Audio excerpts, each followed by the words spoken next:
Yeah, I'm gonna go ahead and start the recording and talk about Okay, that sure. for a minute. But Okay, yeah, we'll talk. So okay. yeah, everybody, welcome to day 7, Campfire day 7. And I love hearing that some of the teachers are already sharing this with their students and getting good feedback and how much enthusiasm they're getting even from their older students because I see that question a lot. I'm admin for the Piano Teacher Central group, so there's like 16,000 teachers in there, and that's something that we see a lot. They're always looking for recommendations on how do I approach lessons with an older student to keep them engaged. If you give them a book, that's not really what they're looking for. Um, my whole thing is, it's like if you read the posts in those groups, it's like every age is a problem. Everybody has something to talk about. It's like, well, these kids are 5 and they won't listen to my instructions, or then the teenagers are bored with whatever you give them. You got the middle school kids who are like overscheduled and they don't have enough time to practice, and then adult students are inconsistent. It's like it's just these are your experiences, but it's so much of that just comes from the experience that you're providing. That's Right. and as students get older and teenagers especially, my thought is they're just they're looking for a little bit more of an active role in the experiences that they're engaging in. So in short, they're becoming So, more like us. And so when we're adults, we know right away where it's like, hey, this is fun. I'm going to keep showing up every day, which is that's my sign that people are having a good time and enjoying this, is that they're doing what's asked of them to remain in this and keep receiving new information and be part of the group. It's like a priority that you're all putting into your day, and I really appreciate that because it feels really special. But the idea is, if someone came and they didn't like it the first day, they don't have to talk to anybody. They can just stop. And so as adults, we know what feels good. We know what feels right. So if a teacher is feeling like, gosh, I can't keep all my adult students are inconsistent. It's like, well, have you ever thought about maybe it's like the experience that because there's a whole bunch of people out there that love working with adults and that. So it's good. This is a lot of freedom, and I think that that's the thing that attracts people the most to an exercise like this.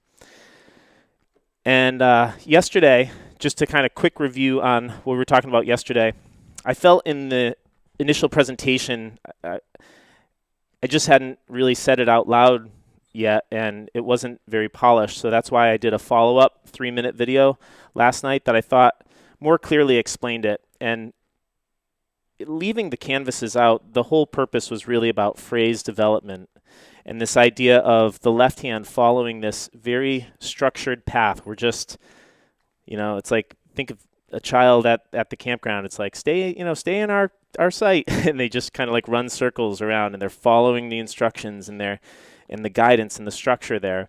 And then over here, you've got this wild child that's kind of, visiting the neighbor's campsite over here and just going in any order, while this one's kind of following the structure. And the beauty is that those two things work together so nicely. It doesn't have to be, we're so structured and we're going to follow the method book exactly as is, or there's so much freedom that, I just let the kids do whatever they want, which is kind of like what I do, but there is more structure underneath it than that.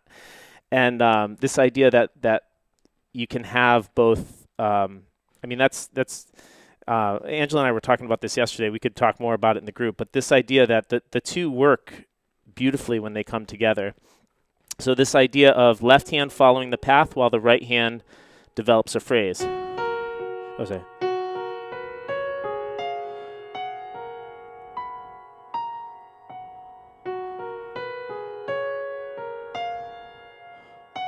I could do it over. I could start on this one.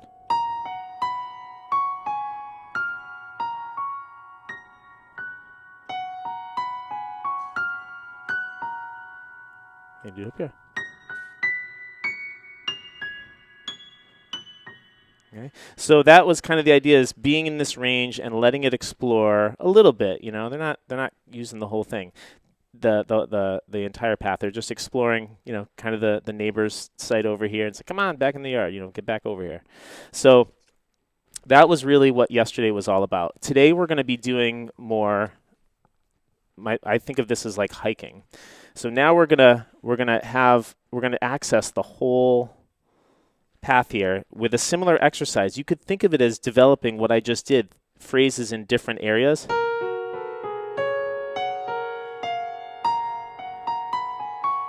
But the idea is that our move is going to be climbing. So I'll just demonstrate once. Oh, sorry.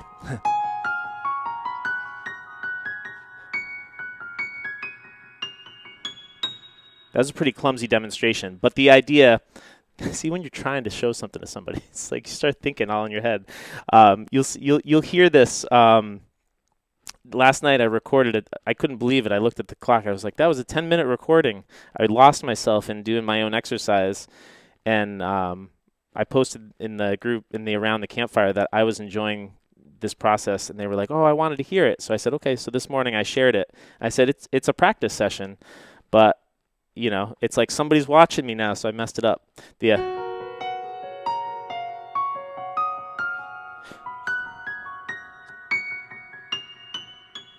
You know, something like that. That's going to be kind of the idea that we're going on. And so you didn't mess it up because all the mistakes burn in the fire anyway. But let's talk about what I'm doing there.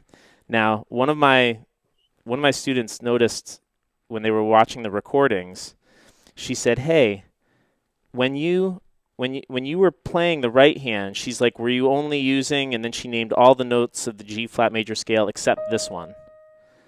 And I said, it's really interesting that you noticed that. I don't know that I didn't use it at all. But this note, which is 6 on our map, right? It is a note that I don't use very often when I'm creating melodies. So the reasons for that are really interesting and way beyond what we have time for today. But the idea of using a major scale and for improvisation without the 6th degree of the scale, it'll be interesting to play with it. It's not that you can't use it. It's just if you're more sparing with that note by removing that from your major scale, it creates just a different experience. I don't want to define it for anybody.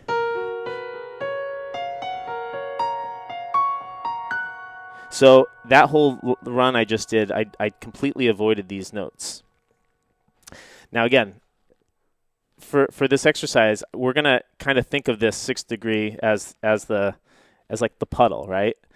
It's like it's okay if you step in the puddle, you're just gonna get a little wet. But the idea is that you might want to like try avoiding the puddles. But like as anybody knows, like kids love jumping in puddles.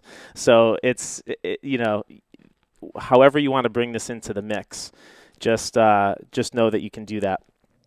So that's my special effects for the day. So here's what we're going to do. With this one, I would like to do a canvas. And the idea is maybe even do like a double canvas down here. Something really strong.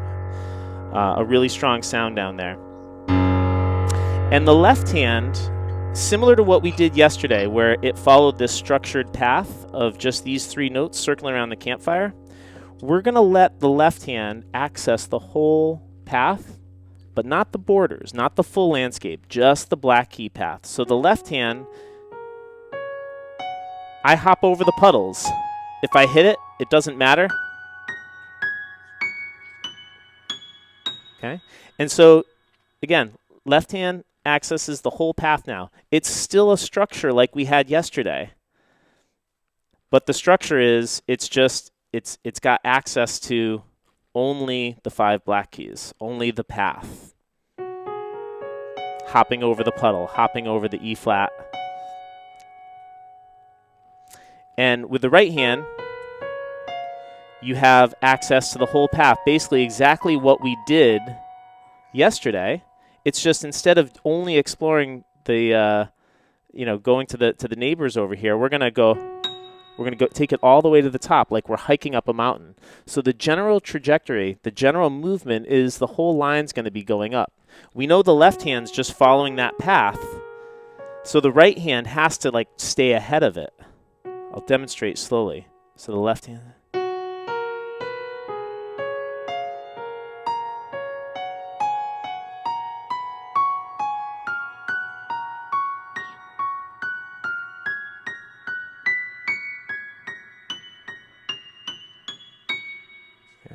See, my left hand, I just went straight up. I hopped over the puddles. Again, if you hit them, it's fine, but I just went straight up. You know, this is the person kind of following the path. They're staying right on the path. The right hand is kind of like, I don't know, you're a kid or a dog, just kind of like they're just getting, attracted by like every scent. And they're just like, oh, let me go see that, or let me go say hi to this person. So you just got to keep that right hand. Now, again, I'm only using 2 fingers. They're right. I jumped in a puddle at the end, kind of thing. So that's kind of the imagery that I'm using when I'm thinking about this now. You can just do that hike, but again, if you want to give it a really low canvas too, just kind of start off with, that's E flat, G flat. You can use all the canvases that we've used so far, the 4, the 5, the 6, and the 1, and just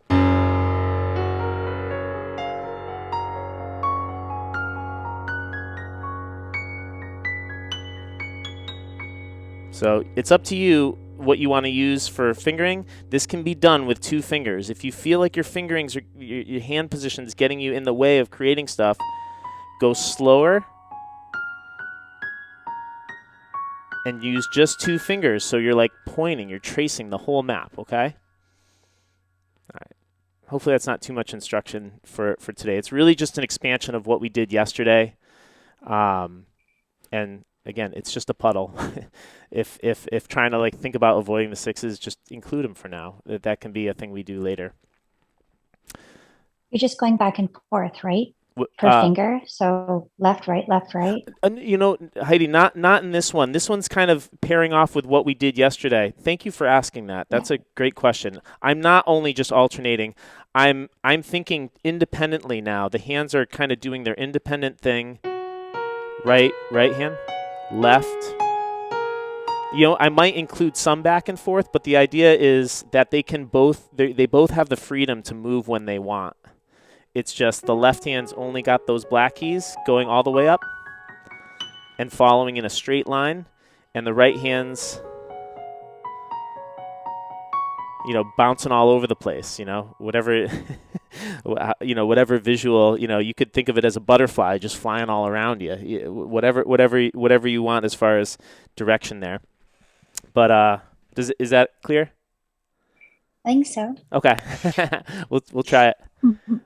Anybody So else? for the constraints here, are you suggesting that we lay a canvas and then go all the way up and then consider another canvas and then go all the way up again? Yeah, exactly. Exactly. So the canvas is optional. You can just work on, but since you only have to hit it once, it's kind of okay to just start with that. And then it makes it a little bit more exciting. And then, if you want on your next trip around the mountain, once you get to the top,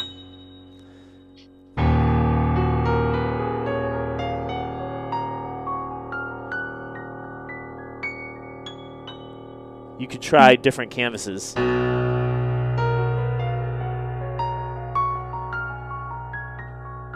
And again, slow. And then take it back. So you can kind of go through that. You don't have to include anything that we were doing like in week 1 layers. This is all kind of treated as a new. We're approaching it from a different angle. Is that clear? Thank you. Yeah, you're all helping me keep it on track. You're asking the questions that I think probably others are asking too in the video. It's like, so what's the constraint? All right. So are we all okay to record? Any other questions? No? Okay. Let's do it. So we'll start the 5-minute. We'll be back in 5.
burned in the fire.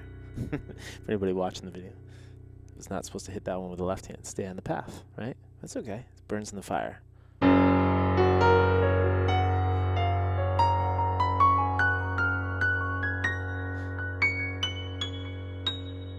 like the way the 4 sounds.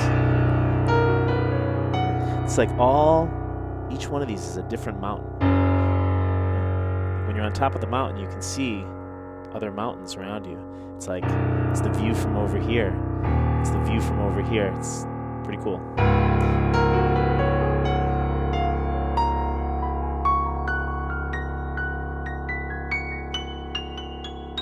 I'll hit it.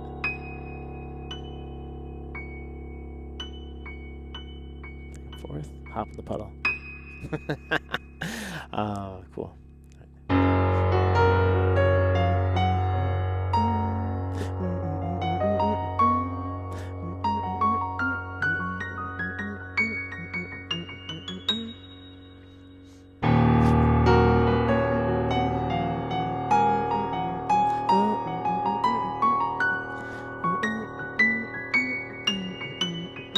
Kind of a hop back and forth.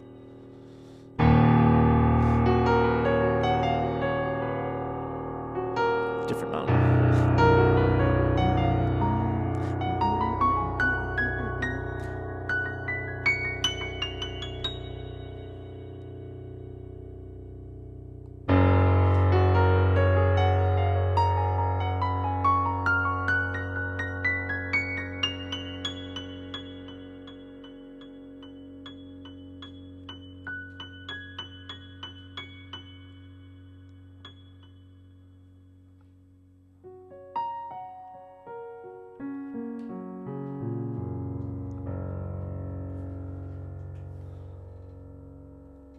We're so close. All right. All right.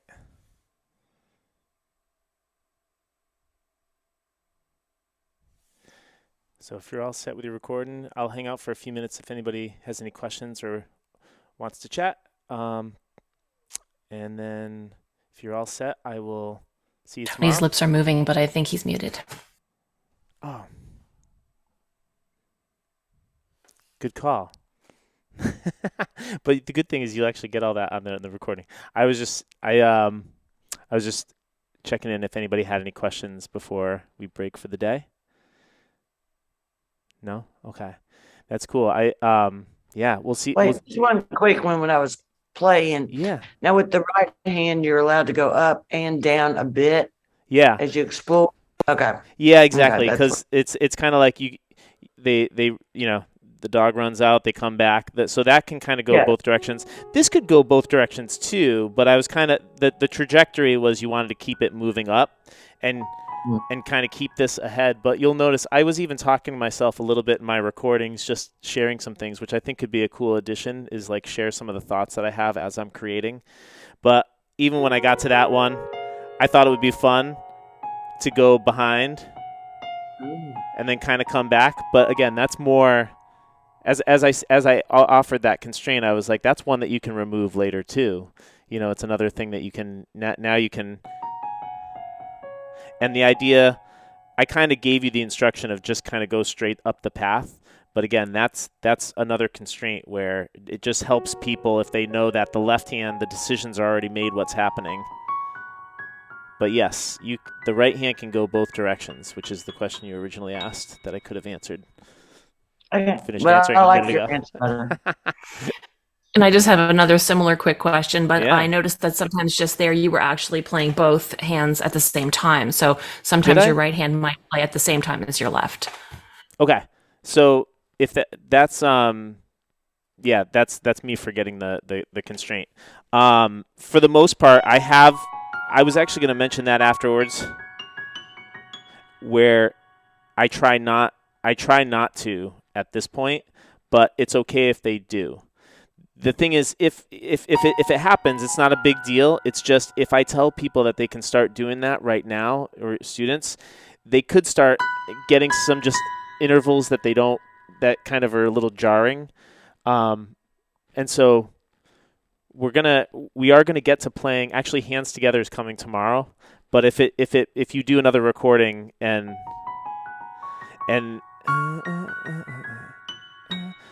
sometimes I'll do it at the end for sure. If I'm doing it in the middle, it's not intentional though.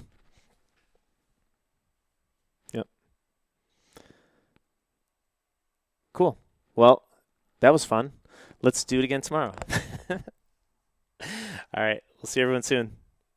Bye. Thanks. You're welcome. Awesome. Thanks. Bye-bye. You got it. Bye-bye. Bye.